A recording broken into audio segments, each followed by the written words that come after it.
ملعون نے آدم علیہ السلام سے حسد کیا،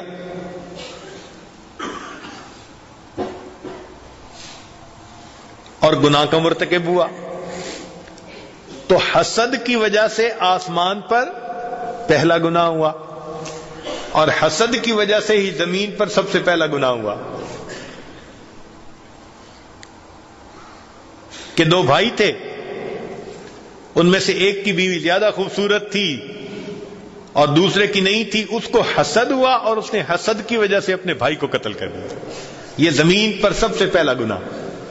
تو آسمان پہ پہلا گناہ بھی حسد کی وجہ سے، اور زمین پہ پہلا گناہ بھی۔ اس لیے نبی علیہ السلام نے تعلیم دی وَلَا تُحَاسَدُوا، تم حسد نہ کرو۔ حدیث مبارکہ سن لیجئے ذرا، غور کرنے کی بات ہے۔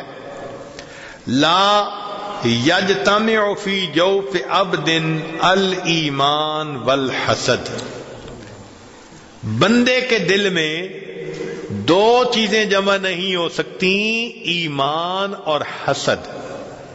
حسد آتا ہے تو ایمان رخصت ہو جاتا ہے، یہ دو چیزیں اکٹھی نہیں ہو سکتی۔ لہذا جو اپنے دل میں حسد محسوس کرتے ہیں وہ اپنے ایمان کی خیر منائیں، کیونکہ نبی علیہ السلام نے فرمایا کہ ایمان اور حسد یہ دو چیزیں ایک دل کے اندر جمع نہیں ہو سکتی۔ اور یہ بھی فرمایا کہ الحسد یاکل الحسنات کما تاکل النار الحطب، کہ جس طرح آگ خشک لکڑی کو کھا لیتی ہے، حسد اس طرح انسان کی نیکیوں کو کھا جاتا ہے۔ تو حسد کرنے سے اپنی نیکیاں گئی، کتنا نقصان ہے یہ۔ اور حسد کیوں ہوتا ہے کہ اللہ دوسرے کو کسی نعمت سے نوازتا ہے۔ لوگوں کو مال سے حسد ہوتا ہے، حسن و جمال سے حسد ہوتا ہے، فضل و کمال سے حسد ہوتا ہے، کوئی نہ کوئی نعمت ہوتی ہے دوسرے کے پاس جس کی وجہ سے ان کو حسد ہوتا ہے۔ تو گویا حسد کرنے والا اللہ تعالی کی تقسیم پر راضی نہیں ہوتا، اس کو تقدیر پہ شکوہ ہوتا ہے کہ اس کو کیوں ملا، یہ مجھے ملنا چاہیے تھا۔ اور اللہ کی تقدیر پہ جو راضی نہ ہو تو اللہ تعالیٰ تو اس بندے سے بہت ناراض ہوتے ہیں۔ اس لیے فرمایا کہ جب لوح و قلم کو پیدا کیا گیا تو اللہ نے قلم کو حکم دیا کہ قلم لکھ، تو قلم نے لکھا لا الہ الا انا محمد رسولی، یعنی اللہ کی طرف سے لکھا جا رہا ہے میرے سوا کوئی معبود نہیں، محمد صلی اللہ علیہ وسلم میرے رسول ہیں۔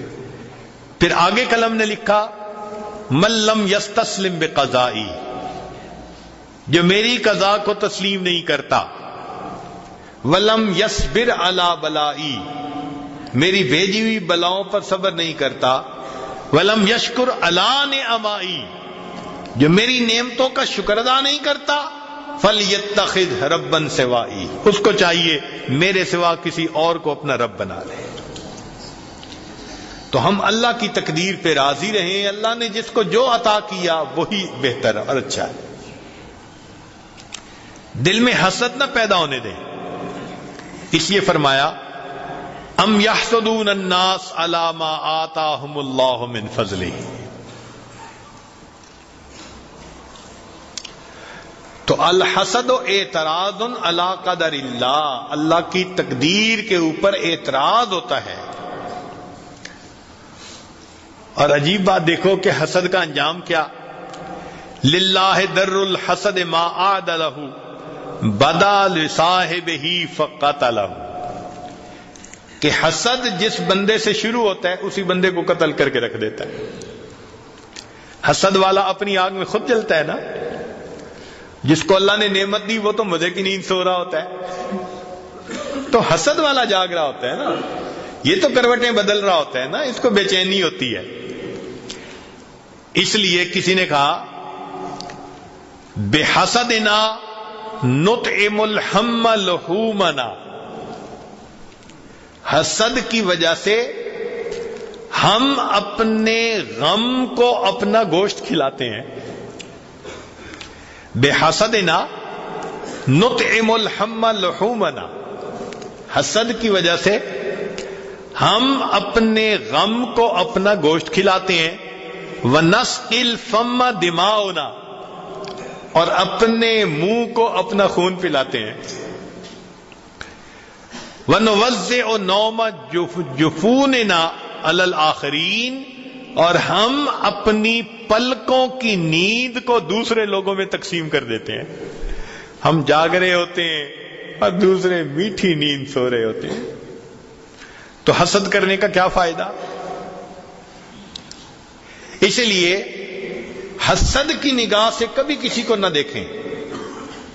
فَلَا تُرَاقِبْ بِعَيْنِ الْحَسْرَةِ أَوِ الْفَضُولِ مَا عِنْدَ الْآخَرِينَ فَإِنَّهُ يُورِثُ الْحَسَدَ۔ اس کا علاج کیا ہے؟ اس کا علاج ایک تو ہے کہ انسان دعا کرے۔ کون سی دعا؟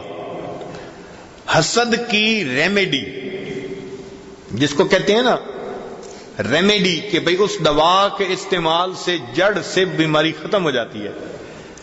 تو حسد کی ریمیڈی حدیث مبارکہ میں ایک دعا ہے، اللہم ما اصبح بی من نعمت او بعہد من خلقک، اے اللہ جو نعمتیں آپ نے مجھے عطا فرمائی یا اپنی مخلوق میں سے کسی کو عطا فرمائی، فمن کا، وہ آپ کی طرف سے ہیں، وحدک، تو ایک ہے، فلک الحمد، اللہ تیری تعریف بیان کرتا ہوں۔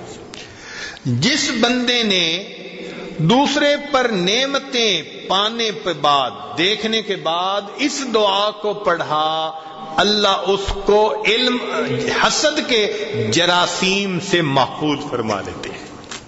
حدیث پاک کی دعا ہے نا، جیسے آج ویکسین ہوتی ہے نا، کہ ویکسین لگا لو ٹی بی ختم، ویکسین لگا لو ہیپیٹائٹس نہیں ہوگا، فلاں نہیں ہوگا۔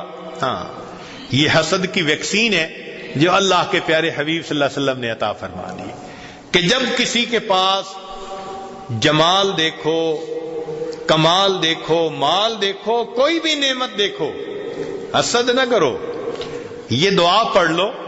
اس دعا کی برکت سے اللہ حسد کے جراثیم کو اندر پیدا ہونے سے محفوظ فرما لیں گے۔ اور بعض احادیث میں یہ دعا کہ جب انسان اپنے اندر حسد محسوس کرے تو کہے اللہم انی اعوذ بک من شر نفسی۔ شیطان بھی حسد پیدا کرتا ہے اور نفس بھی حسد پیدا کرتا ہے، تو دعا مانگے تو اللہ تعالی حسد سے بچائیں گے۔ ہمارے مشائخ نے اس کو بڑا آسان بنا دیا، حسد کا علاج بڑا آسان۔ کیا؟ کہ جس سے حسد محسوس ہو انسان اسی کے لیے دعا مانگنا شروع کر دے۔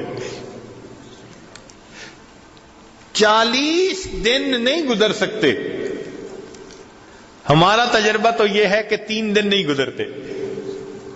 بڑے لوگ آتے ہیں، بڑا حسد ہوتا ہے جی فلاں سے، اچھا بھئی 3 دن اس بندے کے لیے دعا مانگو، دعا کا لفظ نہیں نکلتا۔ جس کے بارے میں دل میں اتنا کینہ، اتنا حسد، اتنا بغض، اتنا دل بند، اس کے لیے دعا کہاں سے نکلے؟ اور اگر اس کو مجبور کریں کہ نہیں دعا کرو، بس دعا نکلنے لگتی ہے اور شیطان بدبخت کی شیطانیت ختم ہو جاتی ہے۔ 3 دن سے پہلے پہلے اللہ اس بندے کے بارے میں دل کے اندر محبت ڈال دیتے ہیں۔ یہ مجرب نسخہ ہے، استعمال کر کے دیکھیں۔ کوئی بھی بتایا آپ کو تو آپ اس کو یہ نسخہ تجویز کر سکتے ہیں کہ بھئی جس سے حسد محسوس ہوتا ہے اس کے لیے دعا کرو، 3 دن سے پہلے اللہ حسد کی بیماری کو شفا عطا فرما دے۔